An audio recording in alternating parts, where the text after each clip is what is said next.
Se tem duas coisas que andam juntas no Brasil, é samba e futebol. Vejam só essa preciosidade. A nobreza da corte é de ébano, tem o mesmo sangue que o seu.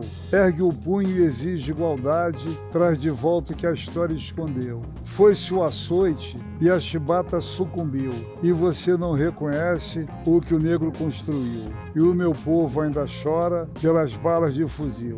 Esse verso é do samba enredo da Beija-Flor do ano de 2020 e se chama Empretecer o Pensamento é ouvir a voz da Beija-Flor. Tem um detalhe muito incrível nisso tudo, que a gente tem que pensar que foram os negros, com as suas crenças, com as suas danças e magia, que enriqueceram o futebol brasileiro. Então, quem tem mais tempo e viu mais coisas, teve a oportunidade de ver a Folha Seca de Didi, o gol da bicicleta de Leônidas da Silva, os livros de Ronaldinho Gaúcho, as arrancadas de Jairzinho, né? Enfim, uma série de jogadores negros que enriqueceram o futebol brasileiro de uma tal maneira que nos levaram até a primazia no mundo.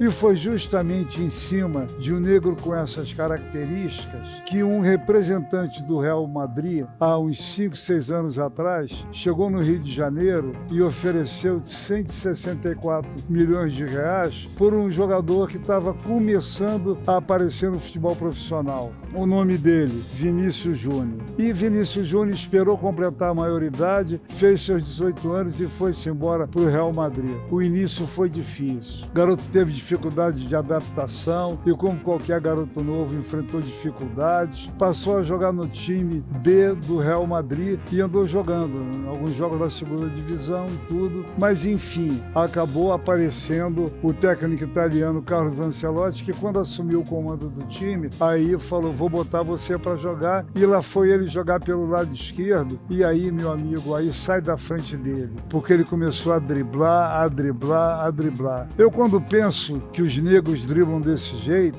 às vezes eu fico pensando que eles querem, na verdade, driblar também essa sociedade que os brancos lhe impõem de escolher sempre os piores lugares possíveis na sociedade. Mas, enfim, ele começou a jogar. E de posse da bola, ou mesmo antevendo a chegada da bola, com movimento sinuoso de corpo, ele se livrava de seus adversários e era uma festa. E a exemplo da raça negra, ele comemorava essa festa do futebol com o samba, né? E isso provocou uma ira na Espanha. O presidente da Associação Espanhola de Empresários de Jogadores imediatamente agrediu. Quando fizer um gol, tem que acabar com essa macaquice. Se quiser sambar, vai sambar no sambódromo lá do Rio de Janeiro. E foi enfrentando essas pressões que ele passou a continuar comemorando o gol sambando, o que para muitos racistas espanhóis passou a ser um deboche. Chegaram ao ponto de pendurar um boneco dele pelo pescoço em cima de uma ponte vestida com o número da sua camisa do Real Madrid. Mas nada o atemorizava. Continuava jogando bem. Até que um dia ele explodiu. Um jogo contra o Valência, tinha lá 4, 5 racistas espanhóis num canto do campo falando contra ele, reclamando dele, chamando de macaco. Ele parou o jogo.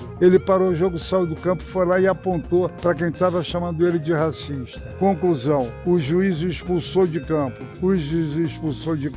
Entendeu? E ele passou a entrar na história. Foi uma coisa tão importante isso, que ele, à medida que seu futebol ia crescendo, ele foi expulso de campo e entrou para a história. Agora, isso não impediu que ele fosse indicado para ser o favorito, né, da Bola de Ouro. E por que isso? Foi campeão da Liga, foi campeão do Campeonato do Rei, foi campeão da Champions League, o Real ganhou tudo com ele, né? E ele passou a ser o favorito da Bola de Ouro. Esse evento é promovido pela revista France Football, junto com a UEFA, que é a União das Associações Europeias de Futebol, que acabou escolhendo um outro jogador. Na segunda-feira foi escolhido esse jogador. Hoje já tinha noticiário nos meios de comunicação que tinham manipulado a lista de votação dos jogadores. O Real Madrid indignado com essa história, tinha fretado um avião para ir até a França com todos os seus jogadores, porque o Vini ia receber seu prêmio, ou então o Carvajal ia receber. Nenhum dos dois receberam, Real Madrid cancelou a viagem. Então, veja bem, um ato de represália, um ato terrível, e isso só faz aumentar esse procedimento, né, de preconceituoso. Me lembro que, parodiando o samba da Beija-Flor, o poeta da Unidos do Tuiuti, na mesma época, cantou: meu Deus, se eu chorar não leve a mal, pela luz do candeeiro, liberte o cativeiro social.